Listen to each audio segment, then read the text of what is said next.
السلام عليكم.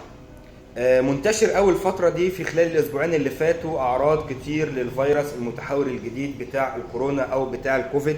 أكتر الأعراض المنتشرة هو الإصابة بتبقى شبيهة بأعراض البرد، بس هي مش أعراض برد. حتى لو عندك رشحة أو عندك زكام، أكتر الناس اشتكت التهاب جامد في الحلق، أكلان جامد في الحلق، وجع جامد في الودن، وأكلان برضو في الودن، همدان، ألم في العضلات، مش حاسس بأي راحة، حاسس إنه همدان على طول، رعشة، وحاسس إن هو سقعان. دي أكتر الأعراض اللي انتشرت الفترة اللي فاتت للناس اللي اتصابت بالمتحور الجديد من الكوفيد.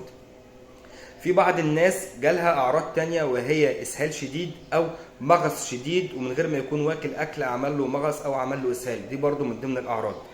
الحل في الموضوع ده مش ان الام تاخد ابنها وتجري جري عشان بيسخن وعشان بيتعب توديه الصيدليه وتاخد مضاد حيوي، او حضرتك ان انت تروح الصيدليه وتقول له عايز الحقنه الثلاثيه.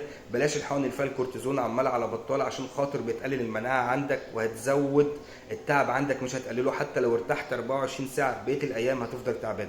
الاهم من ده كله ان احنا نشرب سوائل دافيه، ناكل كويس، ناخد حاجه بتعالج الاعراض. يعني انا لو عندي مغص اخد حاجه للمغص، عندي سخونيه اخد حاجه للسخونيه، عندي حاجه للنشر واحساس ان انا سعان اخد حاجه للنشر، عندي كحه اخد حاجه لاعراض الكحه، عندي سيلان اعالج السيلان.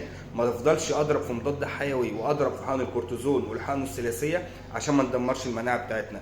انا حبيت اطلع وانصح الناس الفتره دي لان انا شفتها كتير قوي ونصحت الحالات دي كتير قوي، بس صوتي مش هيوصل لكل الناس. يا ريت تشارك الحلقه على قد ما تقدر عشان تساعد غيرك وتعرفه الاعراض المنتشره وازاي يعالجها، وازاي تخلي كل ام تحافظ على صحه ابنها وما تتعبوش عن جهل من غير ما تبقى عارفه هي بتعمل ايه. يا ريت تدعوا لي ويا ريت تشاركوا الحلقه ولايك وفولو. شكرا.